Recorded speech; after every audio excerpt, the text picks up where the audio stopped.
Hi friends, आज अपन कक्षा 6 पाठ 11 राजपूत काल जो 7वीं से 11वीं शताब्दी के बीच रहा, उसके कुछ महत्वपूर्ण प्रश्नों को समझेंगे। जैसे हर्ष की मृत्यु के बाद भारत में एक शक्तिशाली केंद्रीय शक्ति का अभाव हो गया। इसके बाद फिर सबसे पहला वंश है प्रतिहार वंश। इस वंश को गुर्जर प्रतिहार वंश भी कहा जाता है। इसके बाद नागभट्ट प्रथम गुर्जर प्रतिहार वंश का संस्थापक था। प्रतिहार वंश का सर्वाधिक शक्तिशाली व प्रतापी राजा मेहर भोज था। इसके बाद राजशेखर प्रतिहार शासक महेंद्र पाल के दरबार में रहता था। मेहर भोज ने अपनी राजधानी कन्नौज बनाई। इसके बाद फिर दिल्ली नगर की स्थापना तोमर नरेश अनंगपाल ने 11वीं सदी के मध्य में की। इसके बाद फिर इस वंश का अंतिम राजा यशपाल था, जो कि 1036 ईस्वी तक रहा। इसके बाद दूसरा है गहड़वाल या राठौर राजवंश। गहड़वाल वंश का संस्थापक चंद्रदेव था। इनकी राजधानी वाराणसी थी। इसके बाद इस वंश का सर्वाधिक शक्तिशाली राजा गोविंद चंद्र था। इसका लक्ष्मीधर शास्त्रों का प्रकट पंडित था, जिसने कृत्य कल्पतरु नामक ग्रंथ लिखा, लक्ष्मीधर शास्त्री ने। इसके बाद फिर इस वंश का अंतिम शासक जयचंद्र था, जिसे मोहम्मद गौरी ने चंद्रबर के युद्ध में पराजित किया। इसके बाद फिर चौहान वंश या चहमान वंश। चौहान वंश की स्थापना वसुदेव ने की। प्रारंभ में ये अजमेर से शासन करते थे। बाद में दिल्ली की ओर इन्होंने अपनी राजधानी बनाई। इसके बाद इन्होंने अपनी जो राजधानी थी वो दिल्ली बनाई। इस वंश का सबसे प्रतापी शासक पृथ्वीराज चौहान था। इसे आप पृथ्वीराज तृतीय के नाम से जानते हो। पृथ्वीराज तृतीय इस वंश का अंतिम शासक था। चंद्रवरदायी पृथ्वीराज तृतीय का राष्ट्र कवि था, जिसकी रचना पृथ्वीराज रासो है, जो बहुत ही प्रसिद्ध है। इसमें पृथ्वीराज की जो जीवन शैली है या जीवन चरित्र है, उसका चित्रण बहुत ही खूबसूरती से किया गया है। इसके बाद तराइन का प्रथम युद्ध 1191 ईस्वी में हुआ।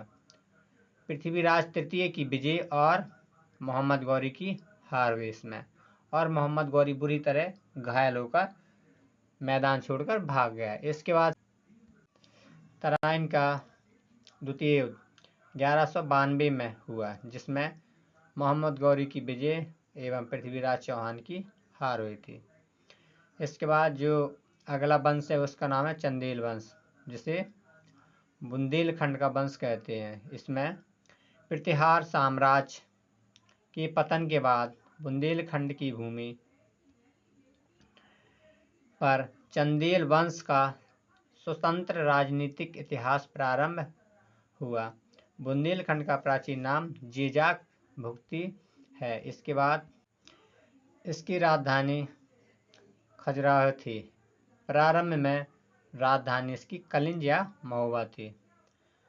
राजा धंग ने अपनी राजधानी कालिंजर से खजुराहो में स्थानांतरित की थी। इसके बाद चंदेल वंश का प्रथम स्वतंत्र एवं प्रतापी राजा यशोवर्मन था।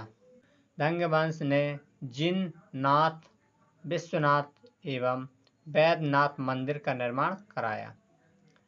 कंदरिया महादेव मंदिर का निर्माण धंगदेव द्वारा 999 ईस्वी में किया गया है, जो खजुराहो में। कंदरिया महादेव मंदिर। इसके बाद धंग ने शिव आराधना करते हुए अपने प्राण त्याग दिए। ये शिव भक्त था। इस विद्याधर ही एक ऐसा भारतीय नरेश था जिसने महमूद गजनी की महत्वाकांक्षाओं का सफलतापूर्वक प्रतिरोध किया। इसके बाद फिर चंदेल वंश का अंतिम शासक परमारदेव ने 1202 ईस्वी में उद्दीन ऐबक की अधीनता स्वीकार कर ली। इस पर उसके मंत्री अजय देव ने उसकी हत्या कर दी। इसके बाद आता है परमार वंश। इस वंश का संस्थापक उपेंद्र राज था। इसकी राजधानी धारा नगरी थी। परमार वंश का सर्वाधिक शक्तिशाली शासक राजा भोज था। इसके बाद फिर कविराज की उपाधि से विभूषित शासक राजा भोज था। 1305 ईस्वी में अलाउद्दीन खिलजी ने मालवा जीत लिया। इसके बाद फिर पाल वंश आता है। पाल वंश के संस्थापक गोपाल था, जिसने 750 ईस्वी को पाल वंश की स्थापना की। इसके बाद फिर गोपाल बौद्ध धर्म का अनुयायी था। गोपाल ने ओदंतपुरी विश्वविद्यालय की स्थापना की। ओदंतपुरी गोपाल का सबसे महान शासक धर्मपाल था। धर्मपाल ने विक्रमशिला विश्वविद्यालय की स्थापना की। फिर इसके बाद सैन वंश। सैन वंश की स्थापना सामंत सैन ने राढ़ में की। सैन वंश की राजधानी नदिया लखनौती थी। सैन वंश का प्रथम स्वतंत्र शासक विजयसेन था, जो शैव धर्म का अनुयायी था। लक्ष्मण सेन की राज्यसभा में गीत गोविंद के लेखक जयदेव, पवनदूत के लेखक धोयू थे। सैन वंश राजवंश प्रथम राज था जिसने अपनी अभिलेख सर्वप्रथम हिंदी में उत्कीर्ण करवाया। लक्ष्मण सेन बंगाल का अंतिम हिंदू शासक था। कोणार्क मंदिर गंग वंश के नरसिम्हा प्रथम ने बनवाया। इसके बाद है जैसे कुछ किताबें हैं, जैसे राजशेखर बाल रामायण इन्होंने लिखी। भैरवी किरातार्जुनीयम आपको पता ही होगा, ये बहुत ही फेमस। बाद माघ शिशुपाल वध, ये नाटक है। कल्हण राज तरंगिणी। इसके बाद जयदेव गीत गोविंद इन्होंने लिखी है। मंदिर निर्माण की दो शैलियाँ थीं, जैसे उत्तर भारत में और दक्षिण भारत में। जैसे उत्तर भारत में थी उत्तर भारतीय शैली को नागर कहते हैं। दक्षिण भारतीय शैली कौन सी है? दक्षिण भारतीय शैली को द्रविड़ कहते थे। ये जो शैली होती थी, इसमें मंदिर का पता चलता था। जैसे उत्तर भारतीय शिखरों का आकार टेढ़ी रेखाओं से घिरी हुई ठोस मीनार की भांति रहता था।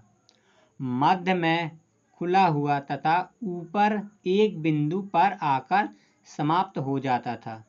लिंगराज मंदिर भुवनेश्वर में। इसी प्रकार दक्षिण भारतीय जो मंदिर होते थे वो पिरामिड की तरह दिखते थे, जिसमें कई खंड होते थे। प्रत्येक खंड क्रमशः ऊपर की ओर अपने नीचे वाले खंड से छोटा होता था और सबसे ऊपर जाकर छोटा और गोलाकार हो जाता था। दक्षिण भारत के मंदिरों में स्तंभों की मुख्य स्थान था, जो स्तंभ थे उनका प्रमुख स्थान था, जबकि उत्तर भारत के मंदिरों में इनका सर्वथा अभाव दिखाई पड़ता है। ये कुछ उसमें अंतर थे।